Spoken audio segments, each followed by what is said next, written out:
Hi everyone, thanks for joining us for part 2 of our Marketo training series. Joining us today is Eric Nilsson.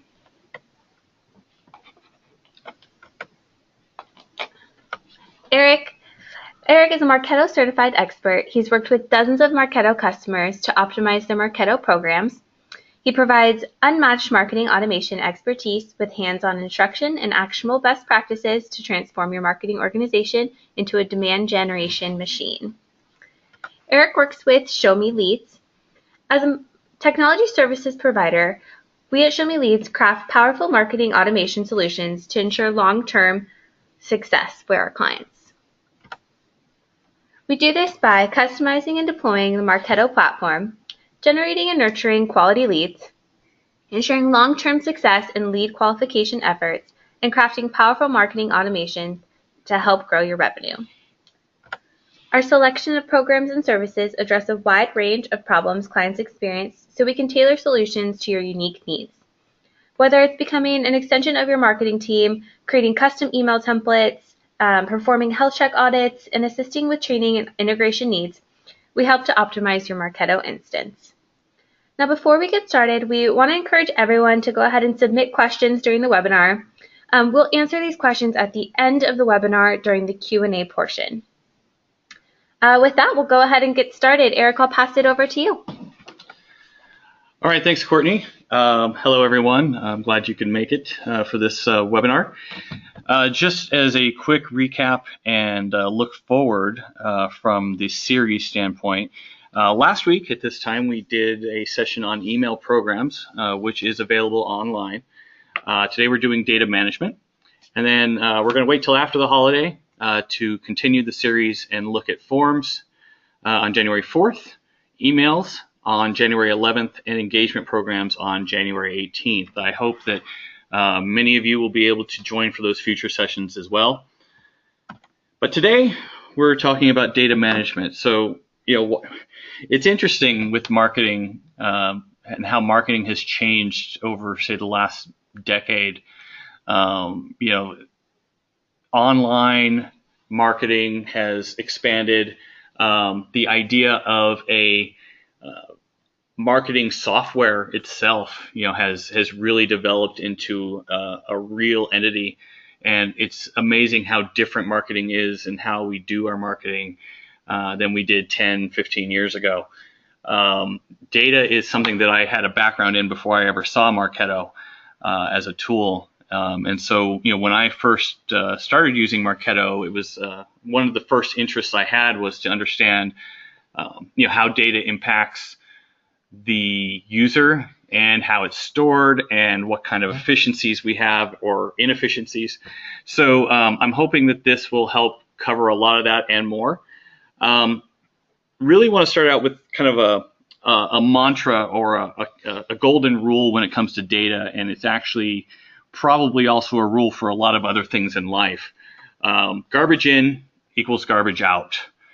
If you have bad data getting put into your database, you're going to have bad results coming out of your database. It impacts everything. The best thing you can do to get the most out of Marketo is control your data. It seems simple. It seems very straightforward. But I have seen many instances where, especially, let's say, a new instance or maybe some inexperienced users will just bring data in from any source and not really pay a lot of attention to all the data. Maybe a couple fields. They care about first name and last name and company name, but they'll bring a bunch of other fields in there too and not really pay a whole lot of attention to them. And then as they grow, next thing you know, they need that field and they've got a bunch of, for lack of a better term, garbage in there, and they start to struggle with what do they do now. So let's look at some of the impacts of bad data. There's a lot, and this isn't even an exhaustive list. Audience targeting. So if you have bad data and you're trying to understand that you want to send an email to everyone in a specific region or anyone that has, let's say, a special interest in a certain product that you have a field for in Marketo, any kind of field-based targeting, if the data is bad, you're not going to be able to target your audience as effectively as you could. You may be targeting people that you don't want to, and vice versa, you may be losing people that you should be targeting. Segmentation. So for those of you that use segmentation in Marketo, oftentimes it is something like state or region, sometimes country. Well, if you don't have reliable data, consistent data in those fields that you're going to segment on, then your segmentations are really going to be inefficient and in some ways unusable. You'll end up with a bunch of leads in the default segment, which is usually where everything falls out into. And it's not going to be a good time trying to use segmentation, which can affect personalization. A lot of times, if you're using dynamic content of any kind in your emails, you're going to be using segmentation to do that. So if your segmentation's bad, your personalization is bad. That also applies to things that you would use tokens for in an email. If it's, hi Bob at the beginning of your email, and your guy's first name is actually Fred, well, now you've made a bad impression right off the bat. Performance. So that's kind of an interesting one. Bad data can affect performance, and also when you look at it, having a first name wrong doesn't impact the performance, right? Having the wrong state or an uncommon state, that's fine. But where you get into bad data here is now invalid or bad records. A single lead is bad. We've got a junk lead. We've got an invalid lead. There's many other things that you can have, extra records that you don't need in your database. And the larger your database grows, the more your performance goes down. Now, 1 or 2 is not going to kill anything, but if you've got 100,000 bad leads in your database, you're going to start seeing a performance hit only because you have bad leads in there. Your CRM. So that's just for the sake of argument, say we're talking about Salesforce here, because that's the most common CRM integration. That's a two-way street when it comes to bad data. If you have bad data in Salesforce and you have a sync set up, it's going to bring that bad data over to Marketo. And then if you make changes to that data in Marketo, it's going to sync back to SFDC. So there's a two-way street of chances of getting bad data into both systems. So you really want to be careful there. Account-based marketing, it relies on good data, particularly at the account level. It absolutely needs some structure and some consistency when it comes to accounts and various other fields. So if you're trying out account-based marketing, please make sure your data is good, or else it's really tough for it to have as much effectiveness. Cost. So for those of you that know or don't, Marketo charges depending on how big your database is. If you have junk leads in there, similar to what we talked about with performance, you're paying for those leads to be in there. And if you get close to your limit, you're going to have to pay more to get a larger limit. So, from a cost standpoint, you're going to have that, but also you're just going to have the cost of wasting time dealing with some of these things when it comes to bad data and trying to fix it. For example, it's going to add to your costs overall of marketing. And the two biggest ones, I think, right? One, your company's reputation. The example I gave before, right? If you send an email to Fred and you've called him Bob, you look bad. Your company's going to really look bad. It looks like they don't know what they're doing. It looks like they don't care. Even though you cared enough to market to them, that one bad impression can leave a bad taste in their mouth. And then when that happens, it hits your reputation within your company. You want to be doing the most effective job you can, and bad data will hurt that job and that ability to do that job. You want great data to be able to provide great results to your superiors so that they know that you're doing the best job that you can. So not an exhaustive list, but certainly some areas where you want to think about and understand where things can be impacted and the number of things that can be impacted. So let's talk next about data acquisition. So one way to deal with bad data is to try to nip it in the bud before it gets in.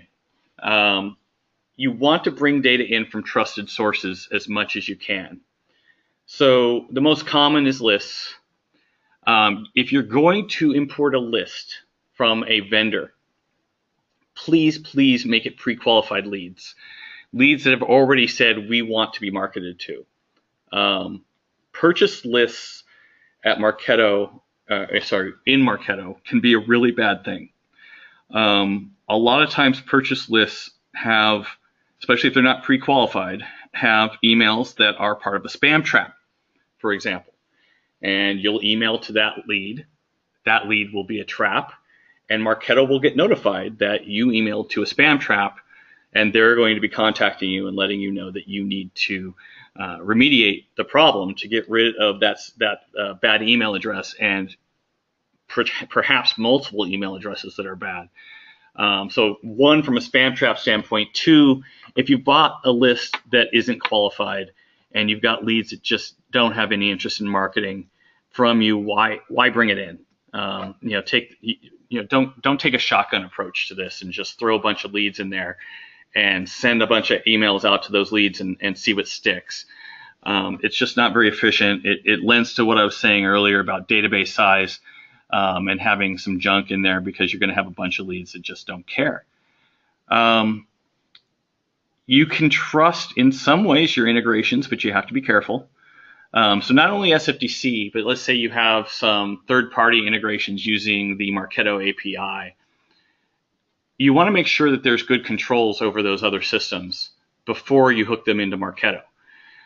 Those systems probably want to make sure Marketo is properly controlled as well, right? So it's a two-way street. But you really want to make sure that before you're letting some other system put data into Marketo, that there's some controls over it, and that it's all data that you want, or that it's somehow filtering the data before it sends it into Marketo so that you're getting the right data. Lastly, on this slide, opt-in versus opt-out. Marketo will strongly encourage and almost demand opt-in rather than opt-out. And this kind of goes back to that shotgun approach with lists that I was mentioning. Pre-qualified leads that want to interact with you, for example, leads that filled out a form. If they filled out a form, they probably want to hear from you again, with some exceptions, and we'll get into that in a minute. But the leads that want to hear from you are the best leads to have, and opting in is the way to get the best quality of leads and prevent junk from getting into your database. If you want to do opt out, it's perfectly up to you, but it's not necessarily recommended by Marketo, for one. They really encourage opt-in, and I would encourage the same thing if you can. So I mentioned forms. So one of the best sources of leads is forms in what we've seen here at Show Me Leads. You need to make sure you collect the data you need. So what fields do you really need, right? I've got a picture here of a very basic form with first name, last name, email address, and company. That's usually the bare minimum that people want to acquire. But what fields do you really need for your marketing efforts? Do you need them to select a state? Do you need their zip code? There's various other fields. It's just like, hey, if I'm segmenting by region, and I have maybe a campaign in there that says, okay, if their zip code is 94587, then they are in Northern California, and they're in the Northern California region, so put them in that region. And then they're segmented that way. But if you don't have zip code, then you're not going to have much value out of that.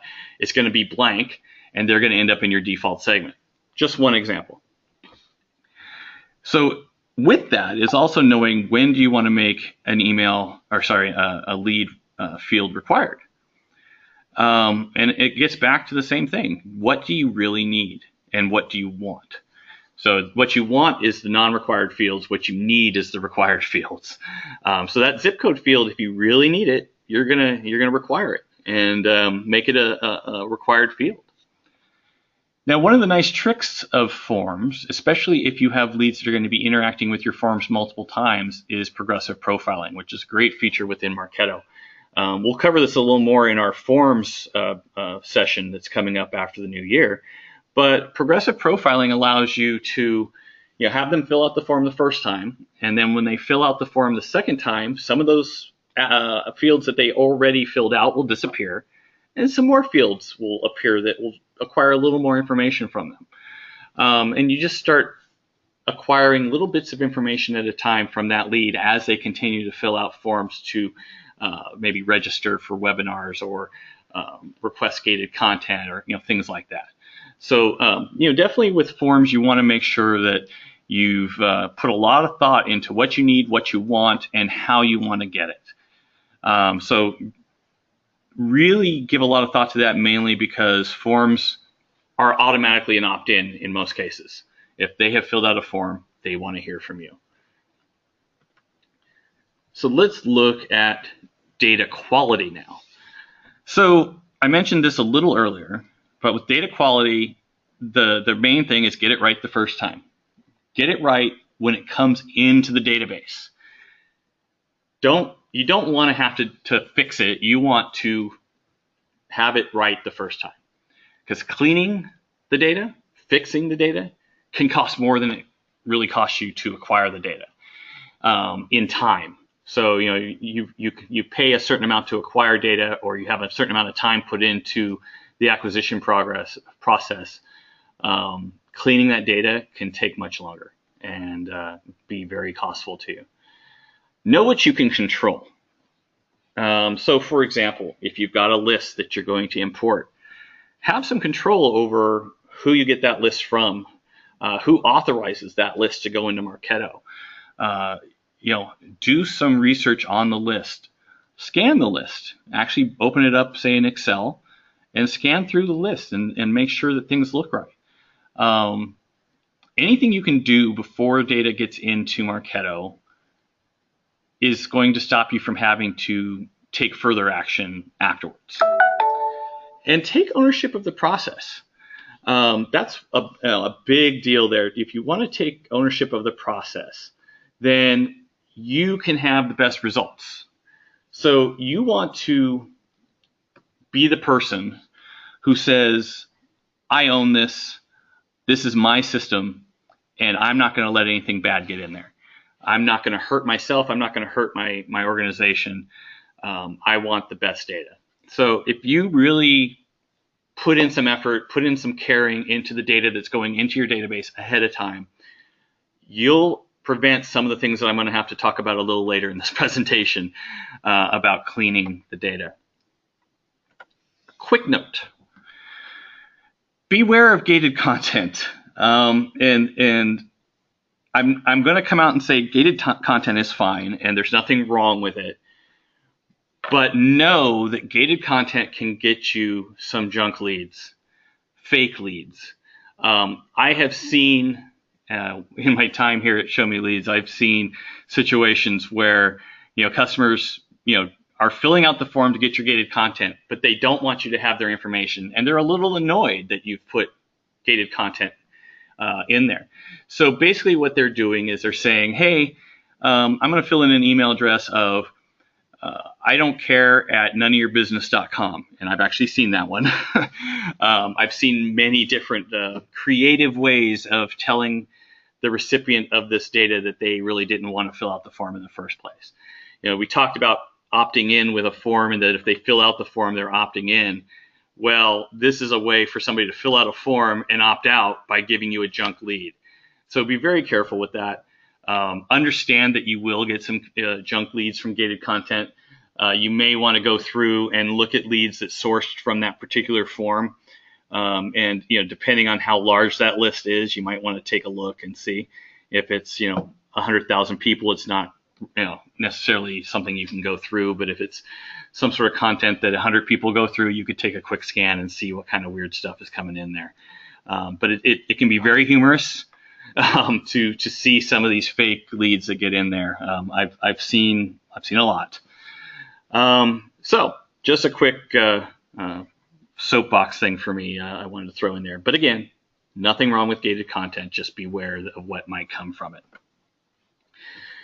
So let's next talk about data normalization. That's a big word, and if you know data, if you have a data background, you know what that means. But if you don't, let's get into it a little bit. So what is data normalization? It allows you to compare apples to apples at its very base level. One of your biggest examples is state codes. So if you have a form where the field for state is just a text box, they might type in CA for California. They might type in Cal or Calif or California. They might put a period at the end for any of those particular abbreviations. There's probably even other ones that I can't see, and there's probably misspellings that are going to come through as well. So there's just so many different ways that can get screwed up, basically. You see it with countries as well. U.S., United States, USA, some with periods, some without periods. So what do? Well, in most cases, if there's a field that you absolutely need to be consistent, particularly, as I say here, it's a large component of segmentation, you should have a drop-down box with pre-filled values so that every time they pick California out of your drop box, it's going to put CA into the database, and you can now segment off that field. When you get a list import, you want to make sure that you always get, for example, the 2-digit state code or the 2-letter state code. Everything you can do for these segmented fields is going to be helpful from a normalization standpoint. So how do I keep it normalized? Well, and I've said this a few times, and it's going to kind of be a mantra throughout this presentation. Your best option is to control it before it enters the database. I mentioned control imports. Control the permissions of who can do the imports. If you want to be the one in control, then don't let anyone else put data in your system. If you are more junior, understand that somebody who's more senior than you might restrict your ability to import data. I mentioned drop-downs on forms. That's huge. Have similar controls in your CRM, right? If data is coming from Salesforce, as an example again, and Salesforce doesn't enforce a 2-digit state code or 2-letter state code, well, that data is going to get into Marketo without a 2-letter state code. And it just is another way to hurt you from a data standpoint. And then the last thing, and it's just not something that I like. And we've seen this at Show Me Leads where it can get a little out of control, is what we call data management campaigns through triggers, data management triggers. What that means is you are guessing at some of the ways that somebody might put in the state of California value. So what you'll do is after a lead is created or updated, you'll look at the value and say, if it's CA, Calif, Cal, California, whatever it is, then do a change data value to CA. That means that you've got a trigger firing every time you update a record, regardless of what is going on, because the trigger has to evaluate. So if the change data value is specifically looking for a change to the state field, that's fine. But every time you make a change, the trigger has to evaluate whether or not it needs to pay attention to that trigger or not, and whether or not it needs to fire. So it's not efficient. If you have a lot of triggers in your system, it can impact the performance of your system, because every trigger that exists is constantly listening for a behavior to happen. And if you have 1,000 triggers in your instance, and we've seen that here at Show Me Leads, it's going to slow down the system and the performance of the system. So my recommendation is again, do it beforehand. Try not to have to rely on data management triggers. It's just a very inefficient way to do it. It's fixing it after the fact, and it can really hurt you from a performance perspective. So, I mentioned doing it beforehand. I mentioned some ways to keep it done beforehand. But what happens if you didn't? How do I fix it? I've got bad data. Fix it for me, right? Well, there are data management campaigns that can be done at a batch level. Now, again, This is assuming you didn't fix it ahead of time. So similar to the triggers, you can set up a batch and say, okay, I've recently put in better controls for state code, but in the past I didn't. So I'm going to go and I'm going to write a smart list that basically looks for all the ones that have these various other values for the state and change the data value of that field to the 2-letter state code. Well, as a batch program, that's not so bad depending on how much data you have. If you have a lot of data, you want to maybe break it down into smaller pieces. Maybe do 5 states at a time, 10 states at a time, instead of trying to do all 50 of them at once. If you have a very small data set, if you've got 50, 100,000 leads, you could do it all in one shot probably. It's a much better solution than the trigger version that I mentioned on the last slide. It's certainly not something you want to have to do, but if you have to, it's great. And it's basically just look for that field and change the value to CA, for example. You really, like I said, though, you want to do this once you actually have a go forward plan and you have controls in place that going forward, you will no longer get bad data into that field. Otherwise, you're just going to be maintaining this over and over and over again. And, who really wants to do that? It can be done. You can certainly set off weekly batches that happen on the weekend, to make sure it doesn't affect other programs. But, why go through that process when you could take care of it ahead of time? So the last topic I wanted to mention here is data maintenance.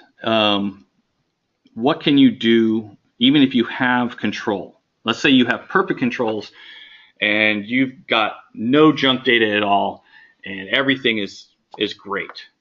Well, you probably still do have some issues. And that lies in purging and maintenance. You will have leads that don't interact with you. You've gone through all your controls and you've sent emails to the people that want to hear from you, hopefully, and you've done all the things I've talked about. But people get bored and people don't want to interact anymore.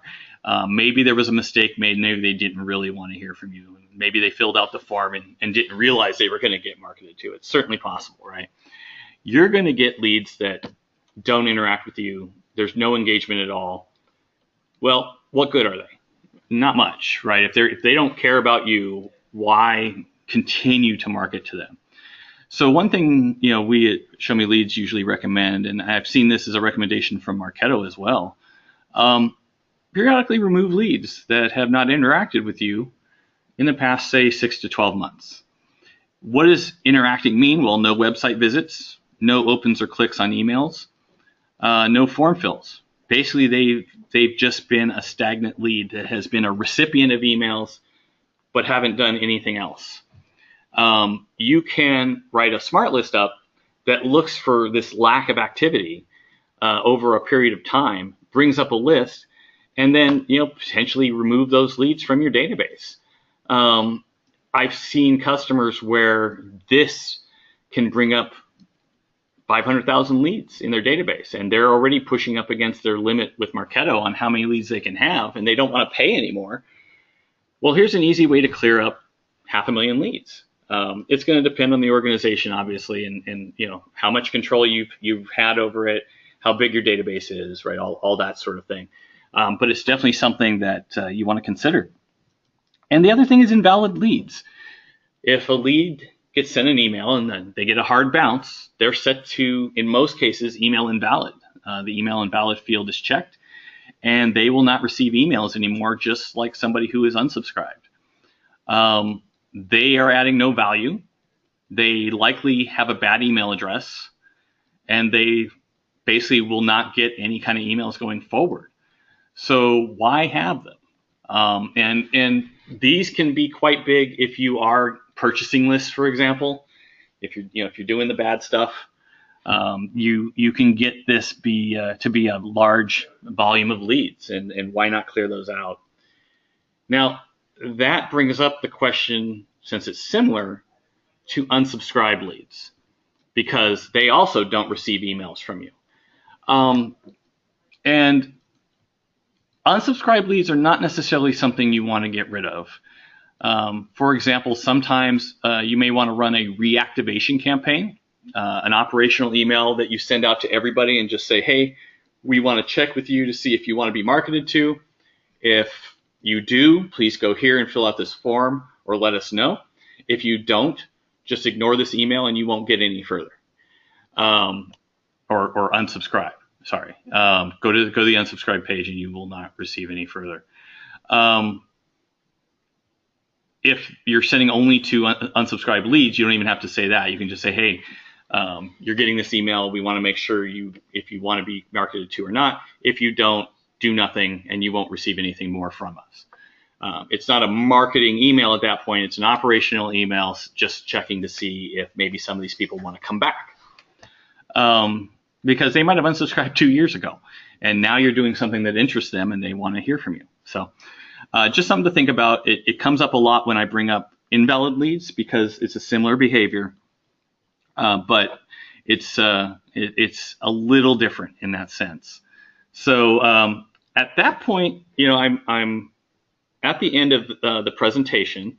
I do want to take a quick moment just to talk to you about what's coming up. We have 3 more sessions, as I mentioned, coming up starting January 4th on forms, emails, and engagement programs. So those are coming up very soon, and I hope to be able to see you all there. I'm going to turn it over to Courtney and see if we have any questions. Yeah, thanks, Eric. You shared some really great insight and some information on better understanding your data and the impact it has on your marketing efforts.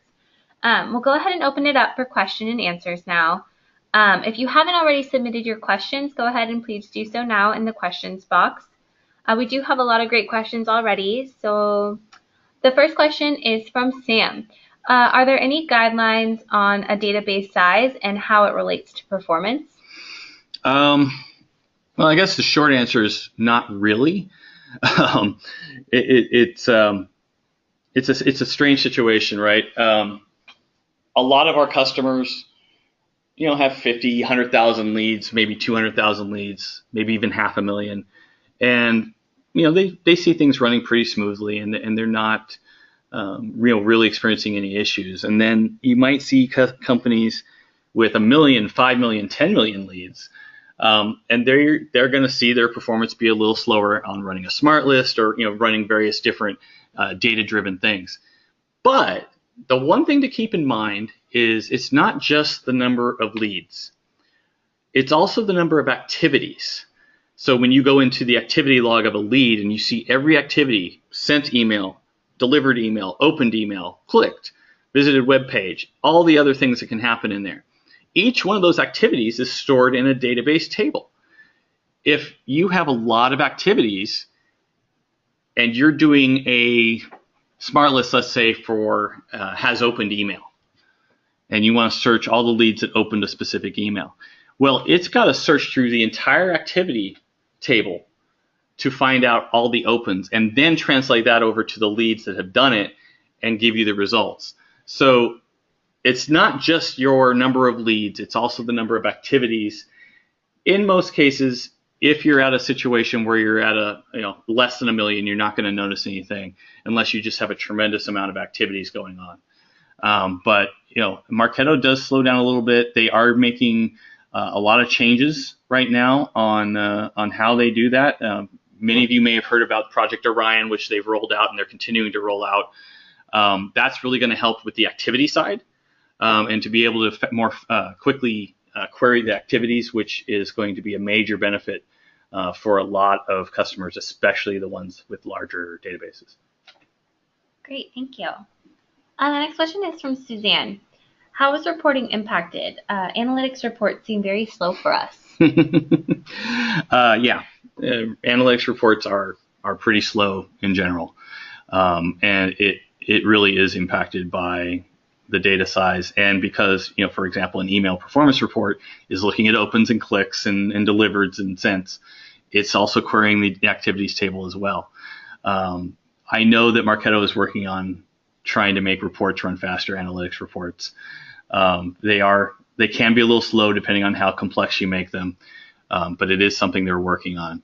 Now, if you're talking about RCE, it's a little different.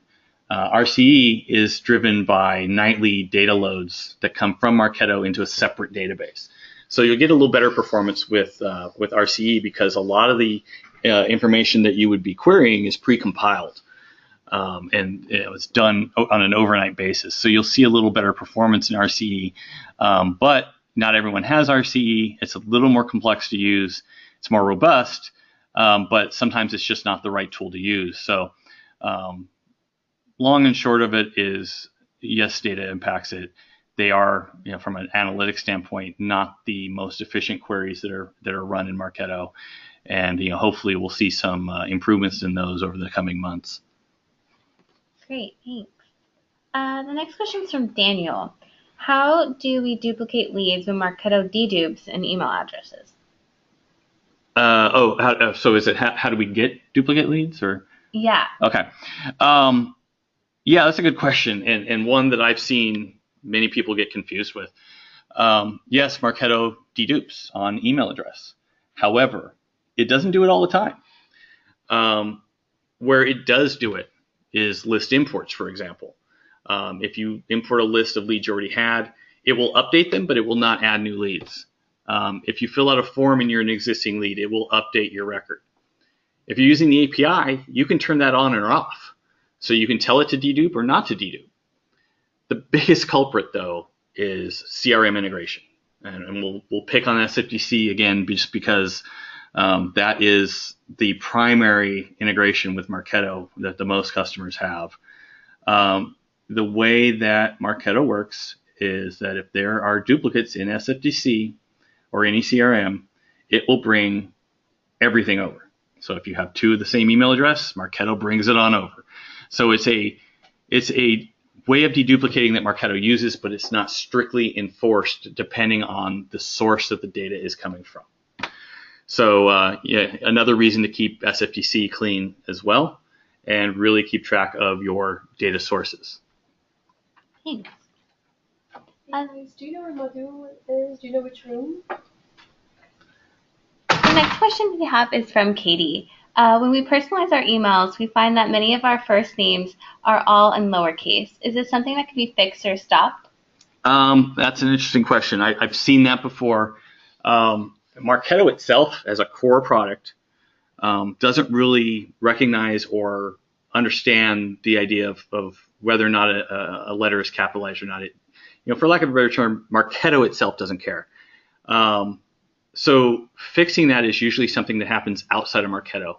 There are tools available, third-party tools. I believe it's also in their launch point area for third-party tools that will do various different normalizations. It can help with the state stuff that I talked about, or the regions. It can help with a lot of this maintenance that I mentioned in here. I didn't specifically mention capitalization, but there are tools that will do that as well. And I've definitely seen that problem here at Show Me Leads, where you're saying hi Fred and it's lowercase FRED and it looks a little weird, right? And we want to try to prevent that. So there are tools that do it.